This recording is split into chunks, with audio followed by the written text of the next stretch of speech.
ನಮ್ಮ ವಾಹಿನಿ ಜನತಾರೆ ಮೀಡಿಯಾಗೆ ಸ್ವಾಗತ. ನಾವಿವತ್ತು ತುಮಕೂರು ಜಿಲ್ಲೆ ಮಧುಗಿರಿ ತಾಲೂಕಿನಲ್ಲಿರುವಂತಹ ಚನ್ನರಾಯನ ದುರ್ಗ ಇಲ್ಲಿ ಇದ್ದೀವಿ. ಈ ಕೋಟೆಯ ವಿಶೇಷತೆ, ಇಲ್ಲಿನ ವಾತಾವರಣ ಬನ್ನಿ ತಿಳ್ಕೊಳ್ಳೋಣ. ಕೋಟೆ ಮೇಲಕ್ಕೆ ಹೋಗೋಣ ಬನ್ನಿ.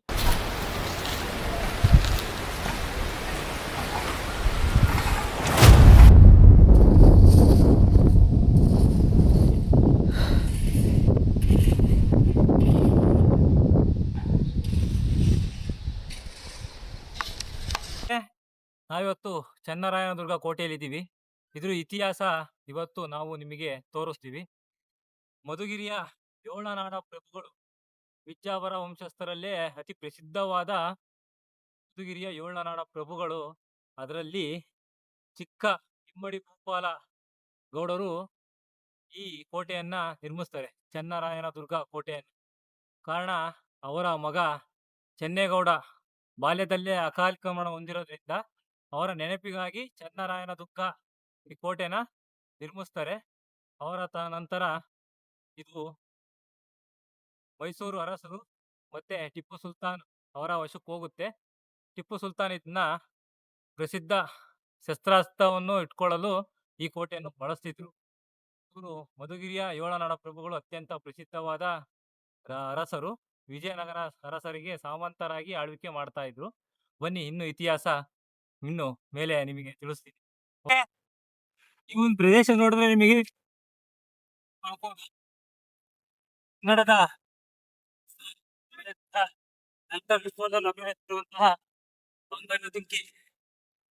ಈ ಸ್ಥಳದಲ್ಲಿ ಚಿತ್ರೀಕರಿಸಲಾಗಿದೆ.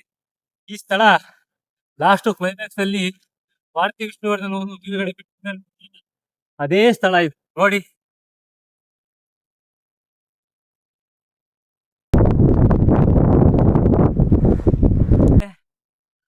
ಪ್ರಕೃತಿ ವಿಸ್ಮಯ ಹಿಂಗೆ ಅಂತ ನಾವು ಹೇಳಕ್ಕಾಗಲ್ಲ. ನೋಡಿ, ಎಲ್ಲಾ ಕಡೆ ಮರ ಬಂದು ನೀರು ಯಾವ ಕಡೆನೂ ಸಿಗದೆ ಇರುವಂತ ಸ್ಥಳದಲ್ಲಿ ಇದ್ದಾಗ್ಲೂ ಬೆಟ್ಟದಲ್ಲಿ ನೀರಿರ್ತವೆ ಯಾವಾಗ್ಲೂ.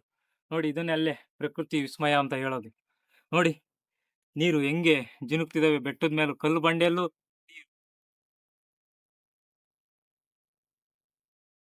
ಕೋಟೆ ಅರ್ಧ ಭಾಗನ ಕಷ್ಟ ಬಿದ್ದು ಹತ್ತಿದೀವಿ. ಏನ್ ನೋಡ್ತಿರ್ಬೋದು, ಅದೇ ಕಾಣ್ತಾ ಇರೋ ಕೋಟೆ. ಬನ್ನಿ ಹೀಗೆ ಹೋಗಿ ಇತಿಹಾಸ ಕೇಳಿಸ್ಕೊ.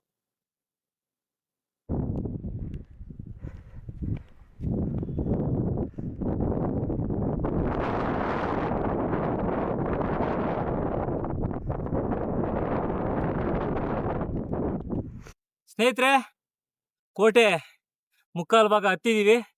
ನೀವು ಗಮನಿಸ್ದಂಗೆ ಸುತ್ತ ನೋಡ್ಬೋದು, ಬಂಗಾರ ಜಿಂಕೆ ಶೂಟಿಂಗ್ ನಡೀತಲ್ಲ ಅದೇ ತರ ಅಲ್ಲಿ ಒಂದು ಜಿಂಕೆ ನೇತಾಕಿರ್ತಾರೆ ನೋಡಿ, ಲಾಸ್ಟ್ ಕ್ಲೈಮ್ಯಾಕ್ಸ್ ಅಲ್ಲಿ ಗುಹೆ ಒಳಗಡೆ ಹೋಗುವಂತ. ಅದು ಇಲ್ಲೇ ಇದೆ ವಿವಿಂಗ್. ಬನ್ನಿ ತೋರಿಸ್ತೀನಿ ನಿಮಗೆ.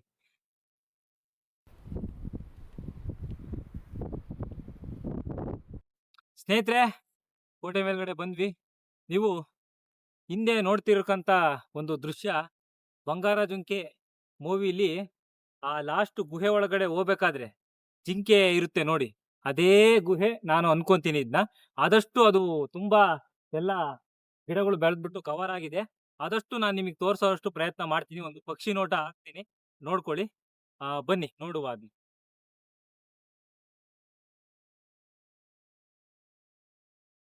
ಸ್ನೇಹಿತರೆ, ಬೆಟ್ಟನ ಸ್ವಲ್ಪ ಮಟ್ಟಿಗೆ ಹತ್ತಿದೀವಿ. ಇಲ್ಲಿ ಬೃಹತ್ತಾಕಾರದ ಬಂಡೆ ಕೆಳಗಡೆ ಕೂತ್ಕೊಂಡು ವಿಶ್ರಾಂತಿ ತೆಗೆದುಕೊಳ್ತಾ ಇದೀವಿ. ನೀವು ನನ್ನ ಹಿಂದೆ ನೋಡ್ತಾ ಇರ್ಬೋದು, ನನ್ನ ಹಿಂದೆ ಒಂದು ಗುಹೆ ತರ ಇದೆ. ಇದು ಗುಹೆ ಅಲ್ಲ, ನೀರು ಹರಿದೋಗಕ್ಕೆ ಇರುವಂತ ದಾರಿ ಅನ್ಸುತ್ತೆ. ಗುಹೆ ತರ ಇದೆ. ಇಲ್ಲಿ ಹಿಂದೆ ಶಿಲಾಯುಗದಲ್ಲಿ ಮನುಷ್ಯರು ಏನಾದ್ರು ವಾಸ ಮಾಡ್ತಿದ್ರೇನೋ ಗೊತ್ತಿಲ್ಲ, ನಮಗೆ ತಿಳಿದಿಲ್ಲ. ಬಟ್ ನೋಡಿ, ಎಷ್ಟು ಚೆನ್ನಾಗಿ ವಿಶ್ರಾಂತಿಗೆ ಏಳು ಮಾಡಿಸ್ತಂತ ಜಾಗ ಇದು. ಇಂತ ಯಾವ 5 ಸ್ಟಾರ್ ಹೋಟ್ಲು ತಗೊಂಡು ಏನ್ ಮಾಡ್ತೀರಾ? ಇಂತ ಬಿಸಿಲಲ್ಲಿ, ಇಂತ ಗಾಳಿಲಿ ಇಲ್ಲಿ ಬಂದು ಕುತ್ಕೊಂಡ್ಬಿಟ್ರೆ ಸ್ವರ್ಗ ಅಂಗೈಯಲ್ಲಿ ಇದ್ದಂಗೆ. ಏನ್ ಅಂತೀರಾ? ಬನ್ನಿ ಕೋಟೆ ಮೇಲ್ಗಡೆ ಹೋಗೋಣ. ಸ್ನೇಹಿತರೆ ನೋಡಿ, ಬೆಟ್ಟದ ಮೇಲ್ಗಡೆ ಹೋಗ್ತಾ ಇದೀವಿ. ನೀವು ಇಲ್ಲಿ ಗಮನಿಸಿರ್ಬೋದು ಪ್ರಕೃತಿ ವಿಸ್ಮಯ ಏನು ಅಂತ. ನೋಡಿ, ಇಲ್ಲಿ ಎಷ್ಟು ಚೆನ್ನಾಗಿ, ಇದು ಯಾವುದೇ ಮಾನವ ನಿರ್ಮಿತ ಅಲ್ಲ, ಪ್ರಕೃತಿ ನಿರ್ಮಿತ. ಎಷ್ಟು ಚೆನ್ನಾಗಿ ಮೂಡ್ ಬಂದಿದ್ದಾವೆ. ಇದು ಒಂಥರ ವಾಸ್ತುಶಿಲ್ಪ ತರ ಇದೆ. ನೋಡಿ ಎಷ್ಟು ಚೆನ್ನಾಗಿ ಇಲ್ಲಿ ಕಲಾಕೃತಿ ಮೂಡ್ ಬಂದಿದೆ. ಪ್ರಕೃತಿ ವಿಸ್ಮಯ ಏನಂತೀರಾ? ಬನ್ನಿ ಸ್ನೇಹಿತರೆ, ಬೆಟ್ಟ ಹತ್ತುತ್ತಾ ಇಲ್ಲಿ ನಾವು ಕೆಳಗಡೆ ದಯವಿಟ್ಟು ಯಾರಾದ್ರೂ ಟ್ರೆಕ್ಕಿಂಗ್ ಏನಾದ್ರು ಬಂದ್ರೆ ಇದು ಸ್ಥಳೀಕರು ಡಿಪಾರ್ಟ್ಮೆಂಟ್ ಅಂತ ಗೊತ್ತಿಲ್ಲ. ಡಿಪಾರ್ಟ್ಮೆಂಟ್ ಚೆನ್ನಾಗಿ ಬೇರ್ಗಡೆ ಹೋಗೋದಕ್ಕೆ ತಿಳಿಸಿದ್ದಾರೆ. ದಯವಿಟ್ಟು ಮಾರ್ಗಸೂಚಿ ಗಮನಿಸಿ. ಏನು ಗ್ರಿಪ್ ಇಲ್ಲ, ಮೆಟ್ಲಿಕೆ ಇಲ್ಲ, ಇಟ್ಕೊಳಕ್ ಏನು ಇಲ್ಲ. ದಯವಿಟ್ಟು ಬೆಟ್ಟ ಹತ್ತುವಾಗ ಸ್ವಲ್ಪ ಜಾಗ್ರತೆ. ಮಕ್ಕಳನ್ನ ಜೊತೆ ಕರ್ಕೊಂಡ್ ಬಂದ್ರೆ ದಯವಿಟ್ಟು ಮಕ್ಕಳನ್ನ ನೋಡ್ಕೊಳ್ಳಿ ಕ್ಲೀನ್ ಆಗಿ. ಬಟ್ ಹುಷಾರಾಗತ್ತಿ. ಒಳ್ಳೆ ಪ್ರವಾಸಿ ತಾಣ ಇದು. ದಯವಿಟ್ಟು ಎಲ್ಲ visit ಮಾಡಿ. ಖಂಡಿತ ಬೇರೆ ಕಡೆ ಊಟಿ ಕೊಡಕಾನೆಲ್ಲ ಹೋಗೋದಲ್ಲ, ಅರ್ಥ ಆಯ್ತಾ? ಉಚಿತವಾಗಿ ಉಚಿತವಾಗಿ ಇಲ್ಲಿ ನೋಡ್ಬೋದು. ಉಚಿತವಾಗಿ ಪ್ರಕೃತಿ ಸೌಂದರ್ಯ ಕಣ್ ತುಂಬಿಸ್ಕೋಬಹುದು. ಮೇಲ್ಗಡೆ ಇನ್ನೂ ಚೆನ್ನಾಗಿದೆ. ಬನ್ನಿ ನೋಡೋಣ. ನೋಡಿ, ನೀವು ನೋಡ್ತೀರಾ ಅಂತದೇ ಕೋಟೆ 50 ಫೀಟ್ ಇರ್ಬೋದು. ಇಲ್ಲಿ ಮಾರ್ಗಸೂಚಿಯನ್ನು ತಿಳಿಸಿ ಅವರು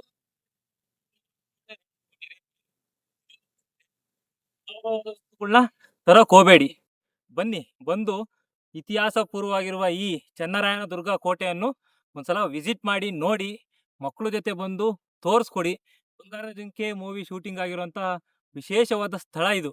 ಡಾಕ್ಟರ್ ಅಭಿನಯಿಸಿರುವಂತಹ ಬಂಗಾರದ ಜಿಂಕಿ ನೋಡಿರ್ಬೋದು. ಚಿತ್ರೀಕರಿಸಲಾದ ಸ್ಥಳ ಇದು. ಒಂದು ಕಣ್ತುಂಬ ಪ್ರಕೃತಿ ನೋಡ್ಬೇಕು ಅಂತ ನಾನು ಸ್ನೇಹಿತರೆ, ಅಂತೂ ಕೋಟೆ ತಲುಪೇ ಬಿಟ್ವಿ. ನೀವು ನೋಡ್ತಿರ್ಬೋದು, ನಾವು ಕೋಟೆ ಹೆಬ್ಬಾಗ್ಲು ಅನ್ಕೊಂತೀನಿ ನಾವು ನಿಂತಿರೋದು. ಇಲ್ಲಿ ನೀವು ಗಮನಿಸಿದಂತೆ ಇಲ್ಲಿ ನೋಡಿ, ಇಲ್ಲಿ ಒಂದು ಶಾಸನ ಕೆತ್ತಲಾಗಿದೆ. ಅದು ಹಿಂದಿಲಿದೆ. ಮೋಸ್ಟ್ಲಿ ಹೈದರ್ ಅಲಿ ಅವರ ವಶದಲ್ಲಿದ್ದಾಗ ಇದನ್ನ ಕೆತ್ತಿರ್ಬೋದು ಅಂತ ಅನ್ಕೊಂತೀನಿ. ಮೇಲ್ಗಡೆ ಒಂದು ಶಿಲಾಚಿತ್ರನೂ ಇದೆ. ಅದು ಏನು ಅಂತ ನಮಗೆ ಸರಿಯಾಗಿ ಗೊತ್ತಾಗ್ತಿಲ್ಲ. ನಿಮ್ಗೆ ಏನಾದ್ರು ಗೊತ್ತಿದ್ರೆ ಕಮೆಂಟ್ ಮಾಡಿ ತಿಳಿಸಿ ಈ ಶಾಸನದ ಬಗ್ಗೆ ಮತ್ತೆ ಆ ಚಿತ್ರಕಲೆ ಬಗ್ಗೆ. ಕೋಟೆ ಮೇಲೆ ಹೋಗೋಣ ಬನ್ನಿ. ನೋಡಿ, ಇದೇ ಕೋಟೆಯ ಹೆಬ್ಬಾಗ್ಲು ಅನ್ಕೊಂತೀನಿ. ಒಂದು ಸ್ನೇಹಿತರು ದಯವಿಟ್ಟು ಯಾರು ತಪ್ಪು ತಿಳ್ಕೊಬಾರ್ದು. ಈಗಿನ ಸ್ಥಾನದ ಈ ಪ್ರೆಸೆಂಟ್ ಸಿಚುವೇಶನ್ ಅಲ್ಲಿ ಎಂತ ಅರಮನೆ ಕಟ್ಟಿದ್ರು ಹಿಂದೆ ಕಟ್ಟಿರುವಂತಹ ಕೋಟೆ ಕೊತ್ತಲುಗಳಿಗೆ ಕಾಲ್ ಭಾಗ ಸಮ ಆಗಕ್ಕಾಗಲ್ಲ ಅಂತ ನನ್ನ ಅನಿಸಿಕೆ. ನನ್ನ ಅಭಿಪ್ರಾಯ ನಾನು ಹೇಳ್ತಾ ಇದ್ದೀನಿ.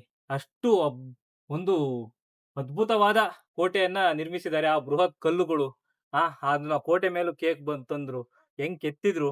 ಹಾಗೆ ಆಗ ಒಂದು ವಿಸ್ಮಯಕಾರಿ ಒಂದು ಘಟನೆ ಅದೆಲ್ಲ. ಬನ್ನಿ ಕೋಟೆ ಒಳಗಡೆ ಹೋಗೋಣ. ಇದು ನೀವು ನೋಡ್ತಾ ಇರಕ್ಕಂತಹದ್ದು ದ್ವಾರ ಬಾಗ್ಲು. ಇಲ್ಲಿ ಏನೇನೋ ಕೆತ್ತಿದ್ದಾರೆ. ಈಗಿನ ಹುಡುಗರು ಕೆತ್ತಿರ ಅಂತ ಇದು ಶಿಲಾಶಾಸನ. ಇದನ್ನ ಗಮನಿಸ್ಬೇಡಿ ದಯವಿಟ್ಟು. ಆದಷ್ಟು ವಿದ್ಯಾರ್ಥಿಗಳು ಮತ್ತೆ ಯಾರಾದ್ರೂ ಬಂದವರು, ಇದು ಐತಿಹಾಸಿಕ ಸ್ಥಳ, ದಯವಿಟ್ಟು ಈ ರೀತಿ ಎಲ್ಲ ಮಾಡಕ್ ಹೋಗ್ಬೇಡಿ. ಇದನ್ನ ಮುಂದೆ ನಾವು ಉಳಿಸ್ಕೊಂಡು ಹೋಗ್ಬೇಕು. ಅದು ನಮ್ ಕರ್ತವ್ಯ. ಇತಿಹಾಸನ ಉಳಿಸ್ಕೋಬೇಕು ನಾವು. ಇದೆಲ್ಲ ಹುಟ್ಟಾಡತನ ತಪ್ಪು. ಬನ್ನಿ ಒಳಗಡೆ ಹೋಗೋಣ. ನೀವು ಇಲ್ಲಿ ನೋಡ್ತಾ ಇರಕ್ಕಂತಹದ್ದು ನೋಡ್ತಿರ್ಬೋದು, ಸೈನಿಕರು ವಿಶ್ರಾಂತಿ ಪಡೆಯುತ್ತಿದ್ದ ಸ್ಥಳ ಅನ್ಕೊಂತೀನಿ ಇದು. ಈ ಯಾವುದೇ ಒಂದು ಕೋಟೆ ಕೊತ್ತಲು ನೋಡಿದ್ರೆ 7 ಸುತ್ತಿನ ಕೋಟೆ ಎಲ್ಲಿ ನೋಡಿದ್ರು ಅಷ್ಟೇ. ಒಂದು ಕಡೆಯಿಂದ ಹಾದು ಹೋಗುವಂತ ಒಂದು ಇದು ನೋಡ್ತೀವಿ. ಯಾಕಂದ್ರೆ ಯಾರಾದ್ರೂ ಆಕ್ರಮಣ ಮಾಡಿದಾಗ ಅವರು ಬರೋದು ಸ್ವಲ್ಪ ತಡ ಆಗ್ಲಿ, ಕೋಟೆ ಒಳಗಡೆ ನುಗ್ಗೋದು ತಡ ಆಗ್ಲಿ, ನಾವು ಸುಲಭವಾಗಿ ತಡಿಬಹುದು ಅಂತ ಈ ಶೈಲಿಯಲ್ಲಿ ಕೋಟೆನ ನಿರ್ಮಿಸ್ತಾ ಇದ್ರು ಆಗಿನ ಕಾಲದಲ್ಲಿ. ಬನ್ನಿ ಒಳಗಡೆ ಹೋಗೋಣ. ನೋಡಿ ಎಷ್ಟು ಚೆನ್ನಾಗಿ ಮೆಟ್ಲಿಕೆ, ಮತ್ತೆ ಕೋಟೆ ನೋಡ್ಬೋದು ನೀವು. ಇಲ್ಲಿ ಅದ್ಭುತ ಶಿಲ್ಪ. ಸ್ನೇಹಿತರೆ, ನಾವು ಕೋಟೆ ಒಳಗಡೆ ಇದ್ದೀವಿ. ನೀವು ಇಲ್ಲಿ ನೋಡ್ತಿರ್ಬಹುದು, ಇದು ಮಂಟಪ. ಸೈನಿಕರು ಉಳ್ಕೊಳ್ಳೋ ಸ್ಥಳ ಅಂತ ಅನ್ಕೊಂತೀನಿ. ಬಾಗ್ಲಲ್ಲಿ ನಂದಿಯನ್ನ ಕೆತ್ತಿದ್ದಾರೆ ಕೋಟೆ ಬಾಗ್ಲಲ್ಲಿ. ಈ ಕಡೆ ನೀವು ಕಾಣ್ತಾ ಇರೋಂಥದ್ದು ಕೋಟೆಯ ಮುಖ್ಯ ಬಾಗಲು. ಇದು ಕೋಟೆಯ ಮುಖ್ಯ ಬಾಗಲು. ಇದು ಚೆನ್ನಪ್ಪ ಗೌಡ ಅವರ ನೆನಪಿಗಾಗಿ ಚಿಕ್ಕ ಇಮ್ಮಡಿ ಭೂಪಾಲರಾಯರು ಕಟ್ಟಿಸಿದಂತ ಅಗಮ್ಯ ಕೋಟೆ ಇದು. ಇದನ್ನ ನೋಡಿದ್ರೆ ಒಂಥರ ವಿಸ್ಮಯ ಆಗುತ್ತೆ. ಮತ್ತೆ ಸುತ್ತಮುತ್ತ ಬಹಳ ಗಿಡಗಳು ಬೆಳೆದಿದ್ದಾವೆ. ದಯವಿಟ್ಟು ಇದಕ್ಕೆ ಸಂಬಂಧಪಟ್ಟ ಇಲಾಖೆಯವರು, ಸ್ಥಳೀಕರು, ಗ್ರಾಮ ಪಂಚಾಯತಿ ಸಂಬಂಧಪಟ್ಟವರು ಇದನ್ನ ಸ್ವಲ್ಪ ಕ್ಲೀನ್ ಮಾಡಿಸ್ಬೇಕು ಅಂತ ನಾನು ಕೇಳ್ಕೊಳ್ತಾ ಇದ್ದೀನಿ. ದಯವಿಟ್ಟು ತುಂಬಾ ವಿಶೇಷವಾದ ಪ್ರವಾಸಿ ಸ್ಥಳ ಇದು. ದಯವಿಟ್ಟು ಕ್ಲೀನ್ ಮಾಡಿಸ್ಕೊಡಿ. ಬಹಳಷ್ಟು ಟ್ರೆಕ್ಕಿಂಗು ಬರ್ತಾರೆ. ಬಂದು ಈ ಇತಿಹಾಸದ ಬಗ್ಗೆ ತಿಳ್ಕೊಳ್ತಾರೆ. ನಿಮ್ಮ ಊರಿನ ಇತಿಹಾಸ ಅಂದ್ರೆ, ನಮ್ಮ ಕರ್ನಾಟಕದ ಇತಿಹಾಸ ಅಂದ್ರೆ ಎಲ್ಲಾರ್ಗೂ ಹೆಮ್ಮೆನೆ. ನೋಡ್ತೇವೆ, ಸಾರಿ ಸಾರಿ ಹೇಳ್ತವೆ ಕೋಟೆ ಕೊತ್ತಲಗಳು ನಮ್ಮ ಕರ್ನಾಟಕದ ಇತಿಹಾಸದ ಬಗ್ಗೆ. ಬನ್ನಿ ಹೋಗುವ. ಇದು ಮುಖ್ಯ ಬಾಗಿಲು. ನೀವು ನೋಡ್ತಿರ್ಬೋದು, ಬಾಗಿಲಿಲ್ಲ. ಅದಕ್ಕೆ ನೋಡಿ, ಬಾಗಿಲಂತ ಕೊಂಡಿ ಇದಾವೆ. ಎಷ್ಟು ದೊಡ್ಡ ಬಾಗಿಲು ಇರುತ್ತೆ ಅಂತ. ಇದು ರಾಜ ಮಹಾರಾಜರು ಓಡಾಡ್ತಿದ್ದಂತ ಸಮಯದಲ್ಲಿ, ಮತ್ತೆ ಸೈನಿಕರು ಓಡಾಡ್ತಿದ್ದಂತ ಸಮಯದಲ್ಲಿ ಮಾತ್ರ ಇದು ಬಾಗಿಲು ಓಪನ್ ಇರುತ್ತೆ ಅಂತ ಅನ್ಕೊಂತೀನಿ. ಇದು ಮುಚ್ಚಿದ್ರೆ ಸಾರ್ವಜನಿಕರು, ಸಾಮಾನ್ಯ ಪ್ರಜೆಗಳು ಕೋಟೆ ಒಳಗಡೆ ಓಡಾಡಕ್ಕಂತ ಜಾಗ ಒಂದು ಇಲ್ಲಿ ಕಿರುದಾರಿ ಇದೆ ನೋಡಿ. ಕಿರುದಾರಿ ಎಲ್ಲ ಕಲ್ಪಿತ್ತು, ಮಳೆಗೆ ಎಲ್ಲ ಮುಚ್ಚೋಗಿದೆ. ಇಲ್ಲಿಂದ ಬಂದು ಇಲ್ಲ ಸಾರ್ವಜನಿಕರು, ಸಾಮಾನ್ಯ ಜನಗಳು ಓಡಾಡ್ತಿದ್ಕಂತ ಇದು ದಾರಿ, ಕಿರುದಾರಿ. ನೀವು ನೋಡ್ತಿರ್ಬೋದು ಮಂಟಪ. ಇಲ್ಲಿ ಸೈನಿಕರು ವಿಶ್ರಾಂತಿ ಇಲ್ಲ ಕಾವಲುಗಾರರು ಇದ್ದಂತಹ ಸ್ಥಳ ಅಂತ ಅನ್ಕೊಂತೀನಿ. ಎಲ್ಲಾ ನಶಿಸಿ ಹೋಗ್ತಿದೆ ಮಳೆಗೆ. ದಯವಿಟ್ಟು ಇದನ್ನ ಸಂಬಂಧಪಟ್ಟ ಇಲಾಖೆ ಗಮನ ಹರಿಸಿ ಸ್ವಲ್ಪ ಎಲ್ಲ ಕ್ಲೀನ್ ಮಾಡಿಸ್ಬೇಕು ಅಂತ ನಾನು ಅವರಲ್ಲಿ ಕೇಳ್ಕೊಳ್ತೀನಿ. ಇನ್ನು ತುಂಬಾ ಮೇಲ್ಗಡೆ ಕೋಟೆ ಇದೆ, ಬನ್ನಿ ನೋಡುವ. ಬನ್ನಿ, ಕೋಟೆ ಮೇಲ್ಗಡೆ ಬಂದಿದೀವಿ. ತುಂಬಾ ಸುಸ್ತಾಗ್ತಾ ಇದೆ. ನಮ್ಮ ಯಶೋಧರ ಅವರು ನೋಡಿ ನೋಡಿ, ಈ ಕಡೆ ಒಂದು ರಹಸ್ಯ ದಾರಿ. ಅದು ಗೊತ್ತಾಗ್ತಿಲ್ಲ, ಯಾಕಂದ್ರೆ ಎಲ್ಲ ಮುಚ್ಚೋಗಿದೆ, ಹೋಗಕ್ಕೂ ದಾರಿ ಇಲ್ಲ. ಮತ್ತೆ ಕೋಟೆ ಮೇಲ್ಗಡೆ ಕಾವಲು ಸೈನಿಕರು ಓಡಾಡೋದಕ್ಕೆ ಮೆಟ್ಲಿಕೆ ಇದೆ. ಇಲ್ಲಿ ನೀವು ನೋಡ್ತಿರ್ಬೋದು, ಮೆಟ್ಲಿಕೆ ಇದೆ. ಇದು ತುಂಬಾ ಮೇಲ್ಗಡೆ ವಿಶೇಷವಾದ ಸ್ಥಳಗಳು ಇದಾವೆ. ಅವನ್ನ ನಿಮಗೆ ವಿವರಣೆ ಕೊಡ್ತಾ ಹೋಗ್ತೀನಿ. ತುಂಬಾ ಸೊಗಸಾಗಿದೆ. ನಾವು ಕೋಟೆ ಮೇಲ್ಗಡೆ ತುದಿಯಲ್ಲಿದ್ದೀವಿ.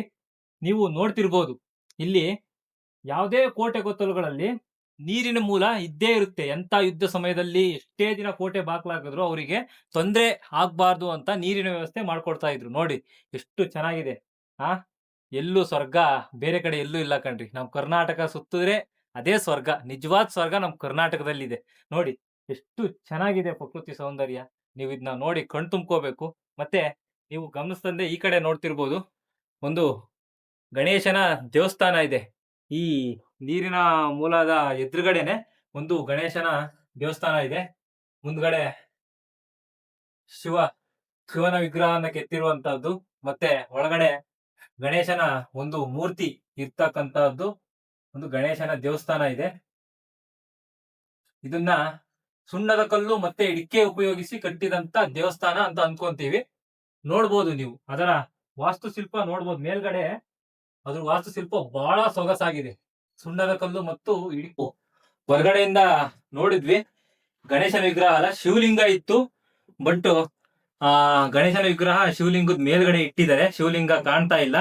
ನೋಡಿ, ನಿಧಿ ಗಳ್ಳನಗಾಟ ಎಲ್ಲಾ ಕಡೆ ಎಷ್ಟು ಜಾಸ್ತಿ ಆಗಿದೆ ಅಂದ್ರೆ, ಇಲ್ಲಿ ನೋಡಿ ಯಾವ ರೀತಿ ಎದ್ದಿದ್ದಾರೆ. ಏನು ಸಿಗಲ್ರಪ್ಪ. ಯಾಕೆ ಅಗಿತೀರಾ ಸುಮ್ನೆ? ಇತಿಹಾಸ ಯಾಕೆ ಹಾಳು ಮಾಡ್ತೀರಾ? ಮುಂದಿನ ಪೀಳಿಗೆಗೂ ಇದು ಬೇಕಾಗಿರುವಂತದ್ದು.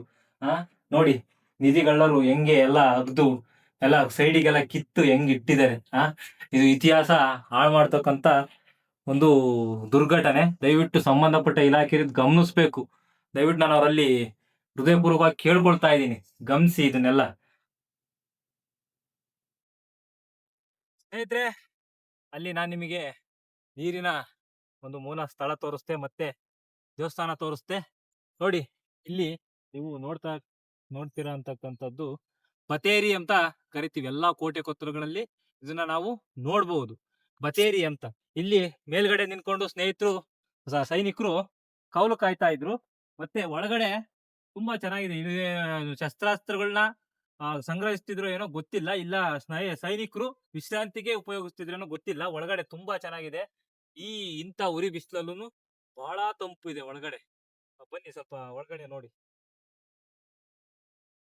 ಎಷ್ಟು ತಂಪಿದೆ.